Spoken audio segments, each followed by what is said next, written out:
Someone once said, jobs fill your pockets, but adventures fill your soul. Follow along as we share episode 3 of our 16-day adventure through the Great American West.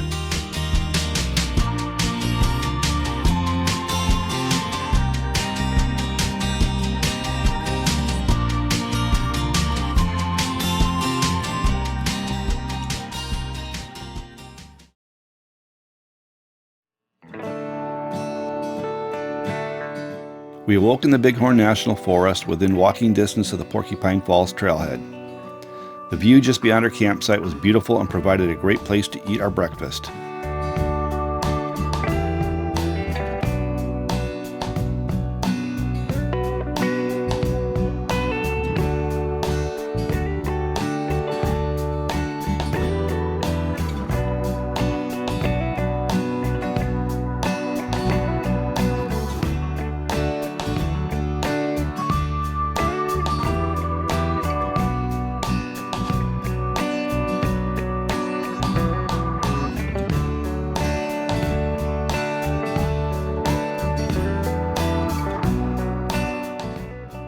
The Porcupine Falls hike was a short 1-mile out and back hike that descended into Devils Canyon.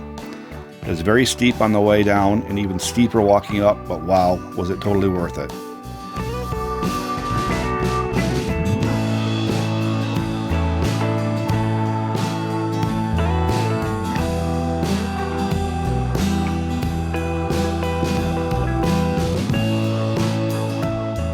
As the trail descends, hikers are treated to amazing views of the rocky terrain.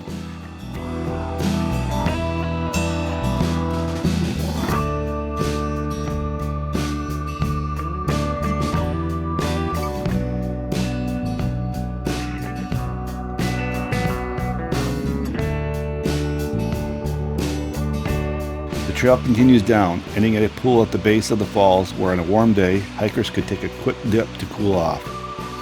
We had the area to ourselves on this morning and found the falls and the towering cliff faces to be spectacular.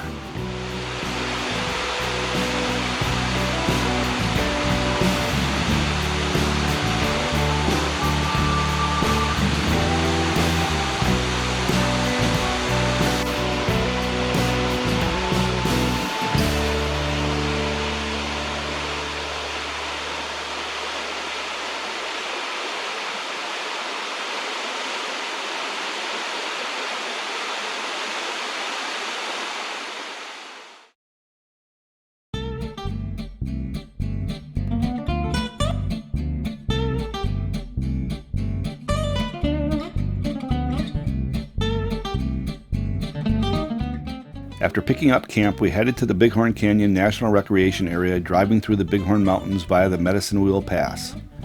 That was some drive with huge inclines and steep descents. We stopped several times to rest the truck's brakes along the way, taking in the views as we waited.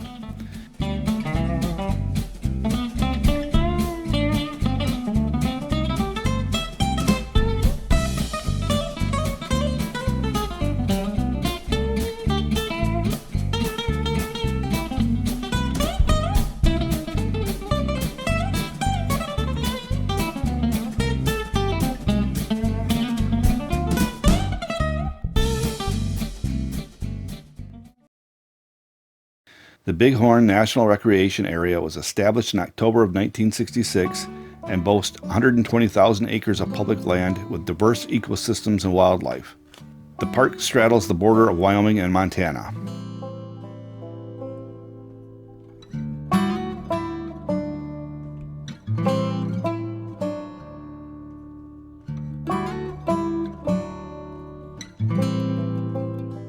Our first stop in the Bighorn Canyon was to view the famous Wild Mustangs. These are a few of the prior mountain mustangs that roam free. The Wild Horse Range was created more than 100 years ago and was America's first protected range for horses. Where they originally come from is unclear. Some believe they escaped from local and American Indian horse herds and took shelter in the prior mountains.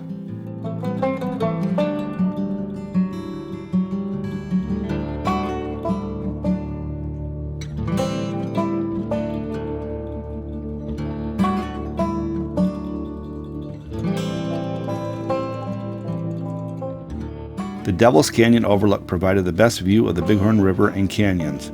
It's impossible to capture the grandeur of this place given its huge size. Unfortunately, drones are not allowed in the park, as with all nationally designated properties. The Bighorn Canyon is approximately 1,000 feet deep here at the Devils Canyon. Further north at the Bull Elk Ridge, the canyon is a dizzying 2,500 feet deep. We would have liked to have taken a boat ride to see the canyon from the river, but the last boat tour of the season ended before Labor Day, so we just missed it.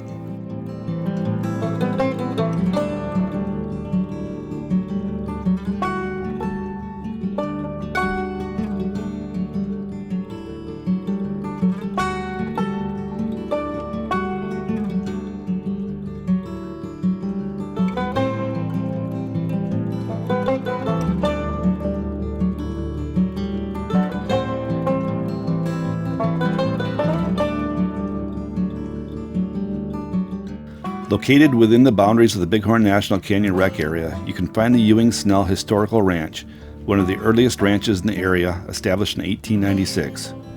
Erastus Ewing, born in Tennessee, moved to Montana in the 1880s to search for gold. He staked numerous claims in this pursuit, but failed as a gold miner. However, one of his claims controlled the water rights for Layout Creek. He used these water rights to establish his ranch, digging a ditch to his homestead from the creek. Erastus died in 1904. By 1918, the ranch was owned by Philip Snell. With only 3 students enrolled in school in the area, 2 being from the Snell family, Philip's wife Alma convinced Carbon County to move the school to this log shop for 2 years starting in 1945. Unfortunately, the main home was destroyed by fire in December of 2015. While the home is no longer here, you can visit the remaining buildings and farm implements.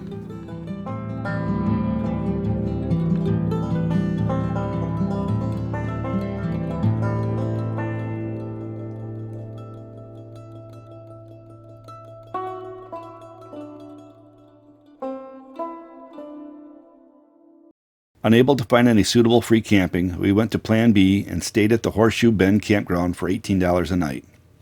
A windstorm rolled through the canyon as darkness fell, and we spent the next several hours wondering if our pop-up truck camper would survive the windiest night we'd ever camped in.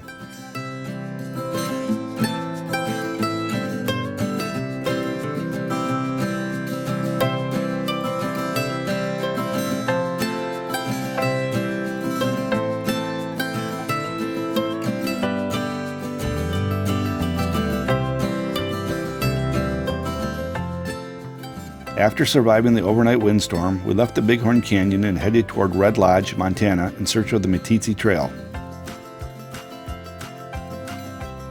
Once called the 100-mile route, the Meeteese Trail connected Meeteese, Wyoming, home of Butch Cassidy, to Red Lodge, Montana, and then up to Billings.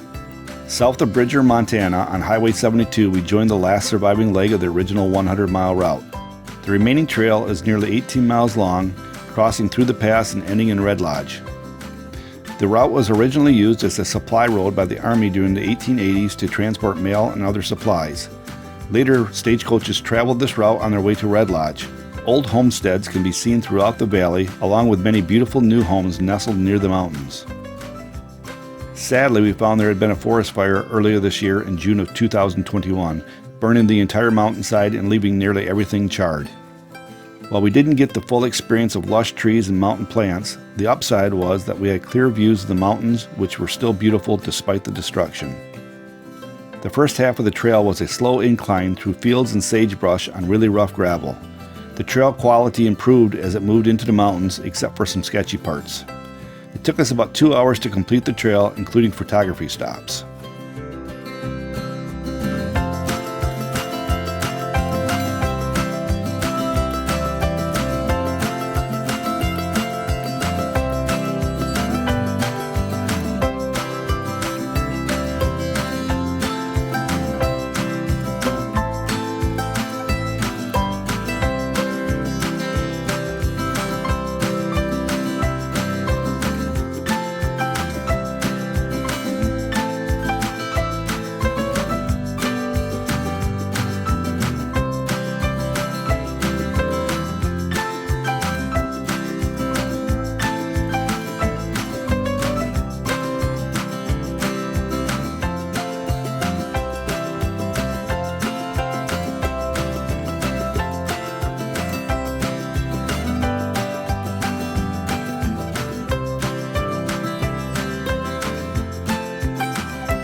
After a quick tour of Red Lodge, we headed 35 miles to East Rosebud Lake, taking about 1 hour on the rough, dusty roads.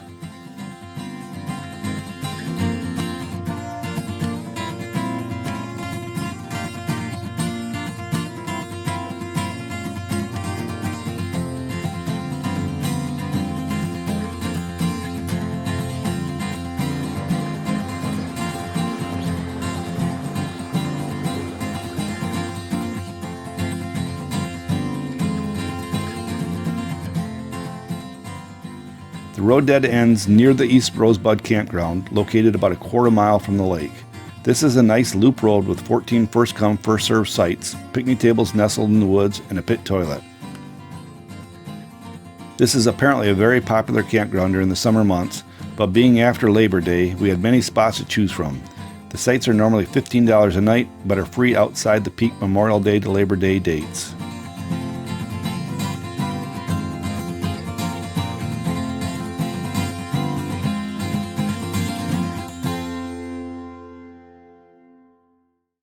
In the morning, we set off to do a quick 1-mile hike to view the lake from the other end.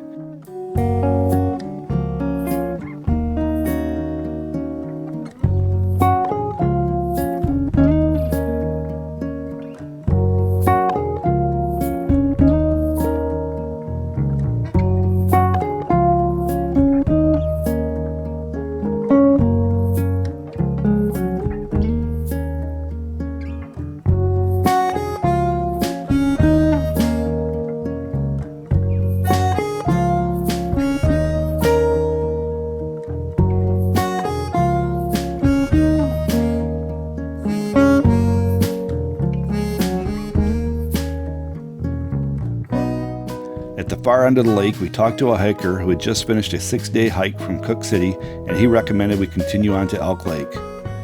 So, despite not bringing our hiking packs or even dressing for a longer hike, we ventured the additional 2.5 miles to Elk Lake. The hike was fantastic, as every time we turned a corner, we'd say, "It can't get better than this," and then we'd turn the next corner and be amazed all over again.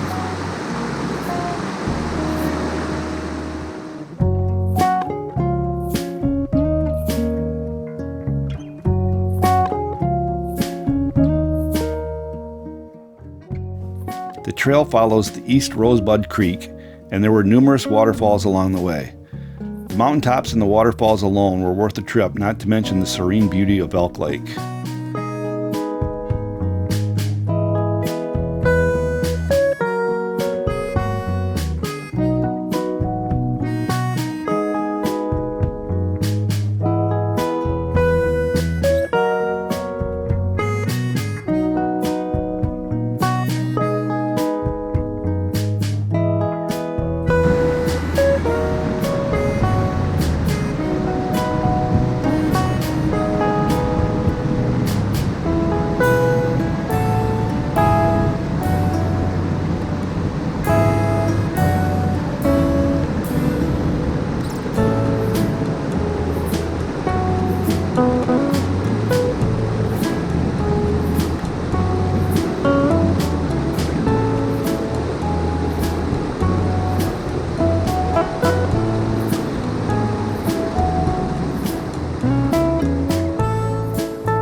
The view of the towering mountains reflecting the calm lake waters was breathtaking.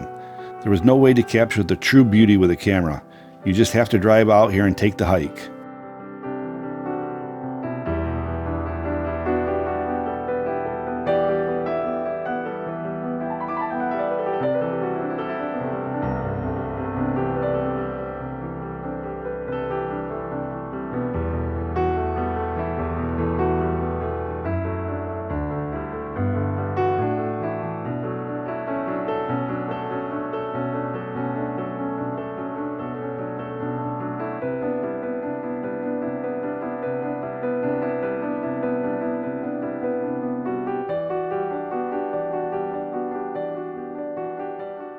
The biting flies convinced us to turn away from the beautiful views and head back to camp.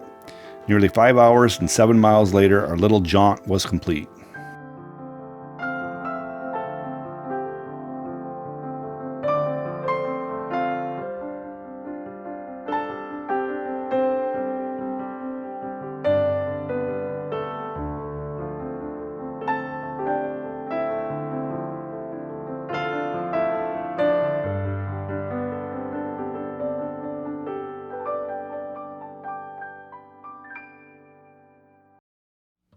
Mark from the YouTube channel Grand Adventure had visited East Rosebud Lake in one of his videos earlier this year. We decided right then to add this lake to our kayaking plans. Be aware that most of the property surrounding the lake is privately owned, and if you visit outside the Memorial Day to Labor Day months like we did, the boat ramp will not be open to the public. We launched our inflatable kayak on East Rosebud Creek and paddled in from the north side of the lake. We had a nice paddle on a sunny blue sky afternoon.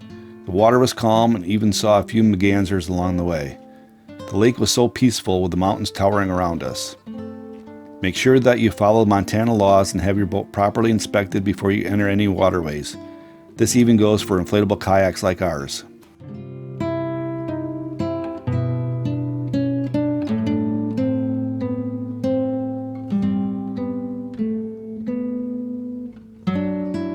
For our last night in the area, we selected a boondocking site along East Rosebud Creek and spent the evening planning our next day's travels through the Beartooth Pass. We fell asleep to the soothing sounds of water splashing across the rocks.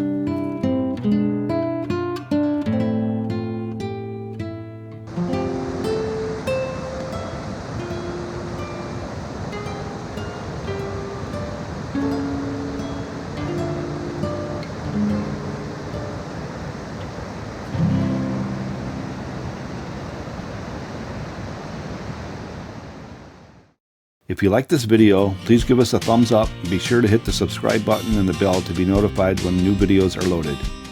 In our next episode, we'll travel the Beartooth Highway, visit Cook City, the Sunlight Bridge, and the Buffalo Bill Museum of the West.